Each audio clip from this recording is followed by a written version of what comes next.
The Perfect Marriage, a psychological thriller. Prologue, the anniversary. They say every marriage has secrets.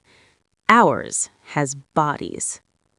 I'm standing in our kitchen, the knife still wet in my hand, and I can't remember the last 10 minutes. My husband lies on the floor, blood pooling beneath him like spilled wine on our pristine white tiles. The tiles I spent 3 weeks choosing. The tiles that were supposed to represent our fresh start. "What have you done?" he whispers, his eyes wide with something that looks like betrayal, but might be triumph. Wait, that's not right. I'm the one holding the knife. I should be asking him that question, shouldn't I? The clock on the wall, a wedding gift from his mother, always running 3 minutes fast as if trying to rush us towards some inevitable conclusion, reads 10:47 p.m. Our anniversary dinner sits cold on the table. 12 years of marriage reduced to congealed risotto and accusations neither of us can take back. But here's the thing about memory. It's the first casualty in any marriage. You start forgetting the small things, whose turn it is to take out the trash, whether you already told that story at the last dinner party. Then the bigger things slip away. The last time you laughed together, the exact moment love curdled into something else, the last time you promised you'd never hurt each other. I look down at the knife again, then at my husband, then at the woman standing in our doorway with a smile that suggests she's been waiting for this moment her entire life. And I realize with absolute crystalline certainty, one of us won't survive this anniversary. I just don't know which one yet. Part 1. The Wife. Chapter 1. 6 months earlier. People always ask how we met, and I always lie. I tell them it was at a coffee shop in the city, that he spilled latte on my laptop and insisted on buying me a new one, that we laughed about it over dinner that same evening. It's a good story, believable, the kind of meet-cute that doesn't raise questions. The truth is far less charming. I met Daniel at his first wife's funeral. I wasn't supposed to be there. I'd crashed it, actually. Stood in the back wearing borrowed black, observing the grieving widower with the kind of clinical interest most people reserve for car accidents. He looked appropriately devastated. Tie slightly askew, eyes red-rimmed but dry, as if he'd cried himself empty in private and had nothing left for public display. He was perfect. "Did you know her well?" a woman asked me afterward at the reception held in the funeral home's antiseptic gathering room. "We were close once," I said, which wasn't technically a lie. I had known Catherine. Not well, but well enough. Well enough to know she didn't deserve what happened to her. Well enough to know Daniel didn't deserve her. The woman nodded sympathetically and moved on, and I helped myself to a cucumber sandwich that tasted like grief and poor catering choices. Daniel stood across the room, accepting condolences with the weary grace of someone playing a role he'd rehearsed. Our eyes met once, just once, and in that moment, I saw recognition flicker across his face, not of who I was, but of what I was. Someone who saw through the performance. He smiled. I should have run. Instead, 3 months later, I married him. Chapter 2. The First Mrs. Grant. They say you can tell everything you need to know about a man by how he talks about his ex-wife. Daniel never talked about Catherine at all. Oh, he mentioned her when absolutely necessary, signing estate documents, explaining why certain wedding photos still hung in his office, our therapist's idea, something about healthy grieving, deflecting his mother's pointed comments about how different we were. But he never really talked about her, not the way people talk about the dead when they miss them. I started researching Catherine 3 weeks before our wedding. I told myself it was normal curiosity, the kind any second wife might feel about her predecessor. I wanted to know what kind of woman had captured Daniel's heart first, what kind of marriage I was being measured against. The internet offered frustratingly little. Catherine had been a high school teacher, beloved by students and colleagues alike, active on social media, but not excessively so, mostly reposted articles about education reform and photos of her classroom. She looked exactly what she was, a nice woman living a nice life with a nice husband. Until she fell down the stairs and broke her neck. Accidental death, the coroner ruled. Tragic, but not suspicious. She'd been home alone, likely tripped on the runner at the top of the stairs, the one Daniel kept meaning to fix but never got around to. Her blood alcohol level was slightly elevated. Not drunk, but she'd had wine with dinner. Enough to make her careless. Case closed. Except Catherine's sister, Marie, showed up at our engagement party drunk and screaming, had to be escorted out by two of Daniel's groomsmen. She kept shouting something about Daniel knowing the truth, about him getting away with murder. Daniel handled it beautifully, apologized to our guests, explained that grief affected people differently, that Marie had been unstable since the accident. "She needs help," he said, his hand warm on my lower back, his voice dripping with compassionate concern. Everyone nodded sympathetically. Poor Daniel, dealing with his dead wife's crazy sister on top of everything else. I nodded too. But late that night, I lay awake beside my sleeping fiancé and wondered what exactly Marie knew that I didn't. We went to the Maldives for our honeymoon because Daniel insisted. Catherine and I were supposed to go there for our 10th anniversary, he said, showing me pictures of overwater bungalows and impossibly blue ocean. We had it all planned. Then she died 2 months before. "Wouldn't it be strange," I asked carefully, "taking the same trip with me that you'd planned with her?" "It would be healing," he corrected, his smile not quite reaching his eyes. A way of reclaiming the dream, making new memories to replace the painful ones. Red flag number 17, not that I was counting. But I agreed because that's what good wives do.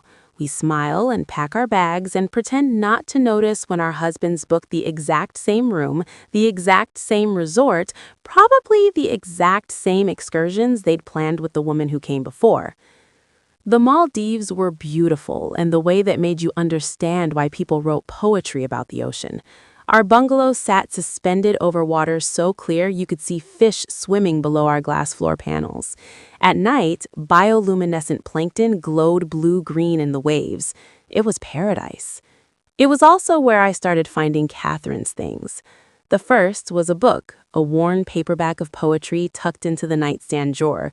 Inside the cover, an inscription in elegant handwriting. "To my darling Daniel, may you always find the words, all my love, C." I asked them to prepare the room exactly as I'd specified 12 years ago, Daniel explained when I showed him. They must have kept the old booking information. How strange. Strange, yes, that was one word for it. The second item was a silk scarf I found wrapped around a coat hanger in the closet. Expensive, the kind of thing you buy for a special trip. When I brought it to Daniel, he went very still. "She bought that for the honeymoon we never took," he said quietly. "I thought I'd gotten rid of all her things. I must have missed it when I packed." But we hadn't packed any coat hangers. The resort provided them. The third item appeared on our fourth night, a silver bracelet on my pillow, delicate and clearly vintage, with an inscription on the inside I couldn't quite make out in the dim light. This time, I didn't show Daniel. This time, I started to wonder if Catherine was trying to tell me something, or if Daniel was. Chapter 4. Home Sweet Home. We returned from the Maldives to the house Daniel had shared with Catherine. "I know it's not ideal," he'd said when we got engaged, "but it makes financial sense. The housing market is terrible right now, and this place is paid off. We can make it ours." Making it ours had involved repainting 3 rooms, replacing the living room furniture, and installing new fixtures in the master bathroom. Catherine's clothes were gone, her toiletries cleared out, her books donated to the library. But her ghost remained. It was in the way Daniel automatically reached for the kitchen cabinet where she'd kept the coffee mugs, even though I'd reorganized everything. In how he'd pause at the top of the stairs, those stairs, before descending, as if paying respects. In the garden she'd planted, which he refused to let me change, despite the fact that I killed every plant I touched. Catherine loved her garden, he'd say whenever I suggested we pave it over for a patio. It seems wrong to destroy something she put so much care into. I wanted to point out that Catherine was dead and probably didn't care about her hydrangeas anymore, but I was trying to be understanding, patient, the kind of wife who didn't compete with ghosts. The neighbors were less subtle. "You look nothing like her," Mrs. Patterson from next door announced the first time we met, her eyes traveling up and down my body with unconcealed assessment. Catherine was taller, blonde, always so put together. "Well," I said with a smile that hurt my face, "I suppose that's why Daniel married me instead of her clone." Mrs. Patterson's expression suggested she found this logic questionable. But the worst was Daniel's mother, Judith. She'd come to dinner our second week back, brought her famous pot roasts, which Catherine apparently loved, and proceeded to spend 3 hours comparing everything I did to how Catherine would have done it. Catherine always set the table with the good china for family dinners. Catherine made the most wonderful homemade bread. Catherine kept such a beautiful home, everything always in its place. By dessert, I'd mentally murdered Catherine 17 times and Judith twice. Daniel, to his credit, finally intervened. "Mom, that's enough. Catherine is gone. Emma is my wife now." Judith's smile was ice. "Of course, darling. I just want Emma to understand the standards you're accustomed to." That night, I lay in bed, Catherine's bed, in Catherine's house, next to Catherine's husband, and wondered what the hell I'd gotten myself into. "I love you," Daniel whispered in the dark, pulling me close. "I love you too," I replied automatically. We were both lying. Chapter 5. The Discovery. I found the files 3 months into our marriage while looking for our tax documents in Daniel's home office. He told me never to go through his filing cabinet. Work stuff, incredibly boring, you'd hate it. But I needed our marriage certificate for something mundane, insurance or banking, I can't remember which. And I figured a filing cabinet in our home office was fair game. The folders were meticulously organized. Daniel was nothing if not methodical. Tax returns, property deeds, insurance policies, investment accounts, and one labeled simply C. My hand hovered over it for a long moment. This was a line, I knew. Once crossed, there was no going back to comfortable ignorance. I could close the drawer, forget I'd seen it, continue playing the role of trusting second wife. I opened it. Inside were dozens of photographs, printed on high-quality photo paper. Catherine in the garden, laughing. Catherine at the beach, her blonde hair whipping in the wind. Catherine through the window of what looked like a cafe, talking to someone outside the frame. The dates were stamped on the backs. They spanned 3 years. The last photo was dated 2 days before Catherine died. Underneath the photos were documents, printed emails, text message transcripts, a private investigator report detailing Catherine's movements over a 6-month period, noting locations, times, companions, and at the bottom, a life insurance policy for $2 million, with Daniel listed as the sole beneficiary.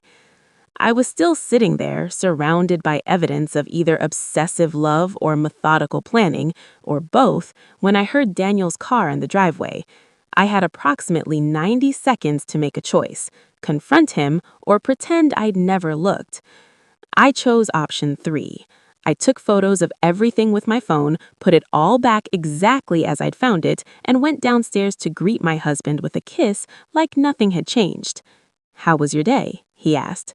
"Boring," I lied. "Yours?" "The usual."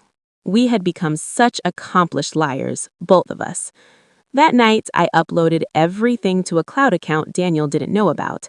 Then I lay awake planning my next move, listening to my husband's even breathing beside me, wondering if Catherine had done the same thing in her final days. wondering if she'd also ignored the warning signs until it was too late. Chapter 6. Marie. I called Marie the next day from a coffee shop 3 miles from our house. She answered on the first ring, as if she'd been waiting for my call. I was wondering when you'd reach out. How did you know I would? Because you're not stupid, and you're married to my sister's murderer. The word hung between us like smoke. Murderer. So blunt, so final. The coroner ruled it an accident, I said carefully, watching the door for any sign of Daniel, though he was supposedly in back-to-back meetings all afternoon. The coroner ruled what Daniel paid him to rule. Marie's voice was bitter. Catherine was terrified of him those last few months. She told me things she made me promise not to tell anyone because she was afraid of what Daniel would do if he found out she knew. Knew what? That he'd been planning it for over a year, the insurance policy, the investigation, documenting her every move so he could establish a pattern, create a narrative. My sister didn't drink, Mrs. Grant. She was practically a teetotaler, but her blood alcohol that night was .08. Convenient, don't you think? My coffee had gone cold. Why didn't you go to the police? I did. They said grief was making me paranoid, that Daniel had an alibi, he was at a conference in Chicago when she died, that there was no evidence of foul play, that Catherine's texts to me about being afraid were just marital stress, nothing concrete. He's very good at covering his tracks. Then why are you telling me this? Because you're next. The certainty in her voice made my blood run cold. I've seen the pattern. He did the same thing with wife number 1. I nearly dropped my phone. What? You didn't know? Of course you didn't. He's very careful about that. Her name was Lisa. They were married for 3 years. She died in a car accident. Faulty brakes. Daniel inherited everything. I started digging after Catherine died, found the death certificate, the accident report, the insurance payout. Same story, different method. That's impossible. He would have told me. Would he? Did he tell you about the cameras he installed in Catherine's car, the spyware on her phone, the way he slowly isolated her from everyone who loved her until she had no one to turn to when things got bad? I thought about Daniel's insistence that we spend every free moment together, his disappointment whenever I made plans with friends, the way he'd casually suggested I might be happier working from home instead of going to the office every day. I need to see proof, I said. I'll email you everything I have. But Mrs. Grant, Emma, Marie's voice softened, don't wait too long to get out. Catherine waited. She tried to gather enough. My late wife, Marie's testimony? She's mentally unstable. Everyone knows that. Your testimony? You've been living under a false identity, married me under false pretenses. Any lawyer would destroy your credibility in minutes. He was right. I knew he was right, but I'd come too far to stop now. Then I'll kill you myself, I said quietly. Daniel laughed. Actually laughed. Now there's the Sarah I've been waiting to meet, not poor, naive Emma, but the woman who's been hunting me for over a decade. He leaned closer. Here's what's going to happen. You're going to keep playing the dutiful wife. I'm going to keep playing the loving husband, and we're both going to wait to see who makes the fatal mistake first. And if I just leave? Then Marie dies in an unfortunate accident within a week. You'd be surprised how easily these things can be arranged. His eyes were cold. You've come this far, Sarah. Don't you want to finish the game? I did. God help me, I did. Chapter 14. Marie's plan. He knows, I told Marie when we met in person for the first time in a diner 2 towns over where neither of us would be recognized. Of course he knows. He's known from the beginning. Marie stirred her coffee mechanically. He's been playing with you the same way he played with Catherine. The question is, what are we going to do about it? He said if I leave, you die. Then we don't leave. We end this. Marie pulled out a folder. I've spent 3 years building this. Every suspicious detail about Lisa's death, every inconsistency in Catherine's accident, timeline overlaps, financial records showing he was near Rebecca's apartment the day she died, despite claiming to be out of town. It's still all circumstantial. Then we make it concrete. We make him confess. I stared at her. How?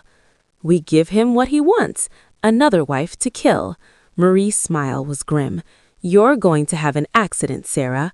A big, dramatic, suspicious accident, one that even the police can't ignore. And we're going to record him confessing. That's insane. That's justice. Catherine deserves it. Rebecca deserves it. Lisa deserves it. Marie's hands shook slightly.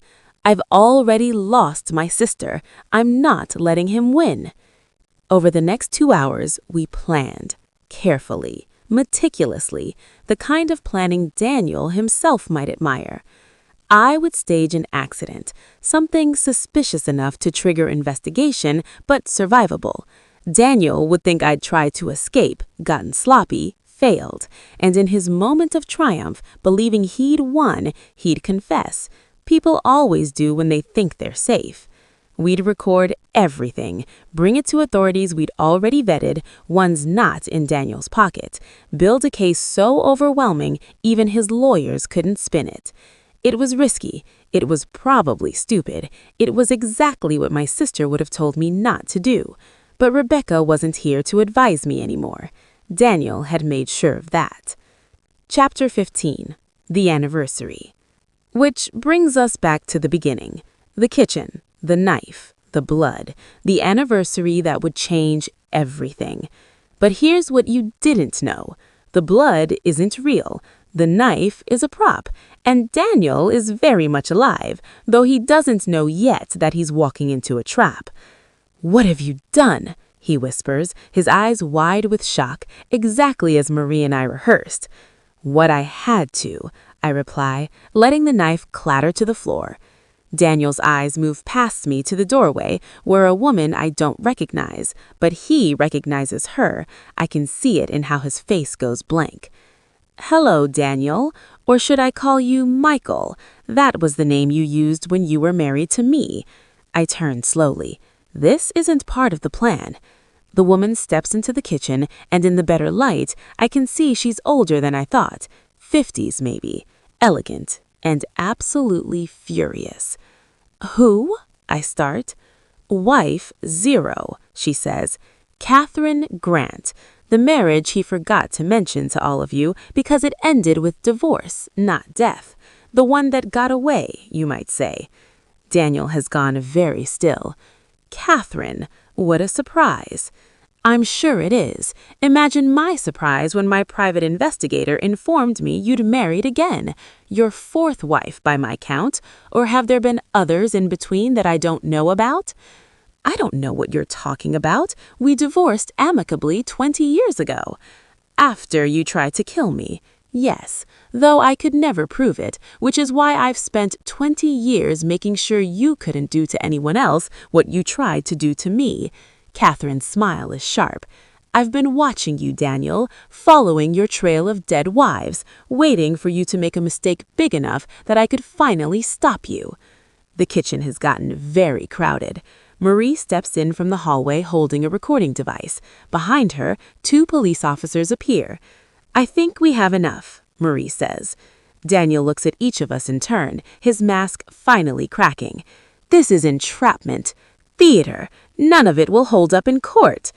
"Maybe not," Catherine says, "but your confession will." "I haven't confessed to anything." "Not yet, but you will." She nods to one of the officers who steps forward. "Daniel Grant, you are arrested for the murders of Rebecca Brennan, Lisa Grant, and Catherine Grant. You have the right to remain silent." As they read him his rights, Daniel's eyes meet mine, and for just a moment I see something like respect there. "Well played, Sarah, or Emma, or whoever you really are," I reply. "I'm my sister's keeper. That's who I really am." They lead him away, and I sink into a chair shaking. It's over. After 12 years, it's finally over. Not quite, Catherine says, sitting across from me. We still need to make sure the charges stick, and there's something you should know about your husband.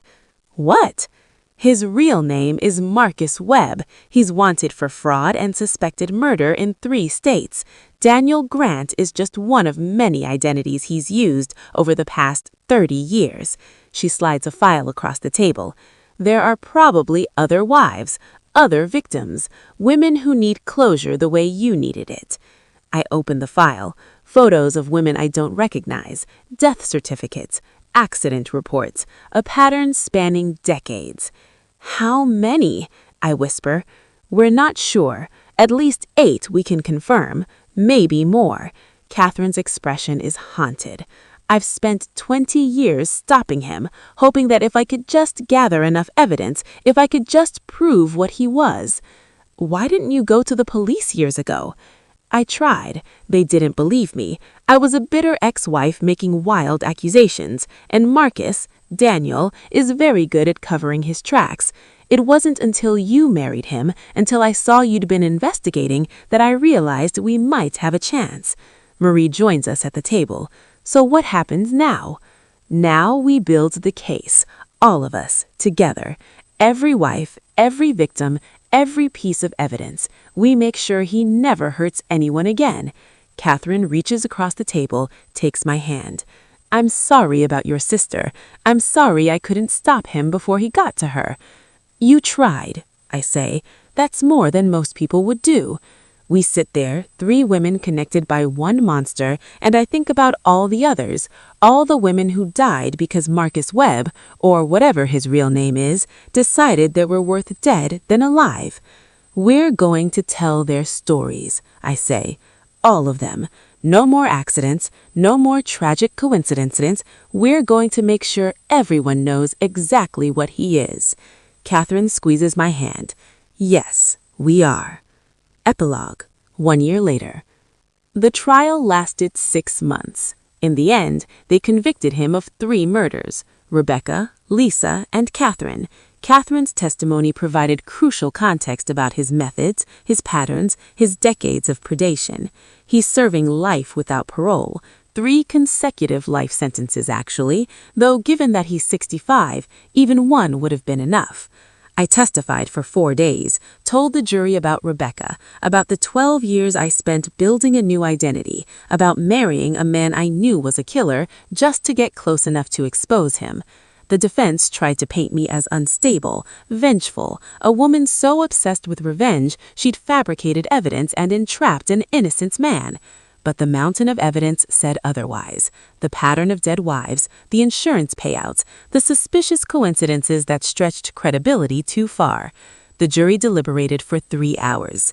Guilty on all counts. Marie was in the courtroom when the verdict was read. We held hands, both of us crying, both of us feeling our sister's presence somehow. Catherine would be proud of you, I told her afterward. Rebecca would be proud of you, she replied. We've stayed in touch. Not friends, exactly. Our connection is too dark for that. But sisters in trauma, bonded by what we survived and what we lost. Catherine started a foundation for families of murder victims, especially those whose loved ones died in accidents that never were properly investigated. She's helping other people do what we did: dig deeper, ask questions, refuse to accept convenient explanations. As for me, I moved away from Daniel's house. Sold it, actually. Everything in it held ghosts. I used the money to go back to school, got a degree in criminal psychology.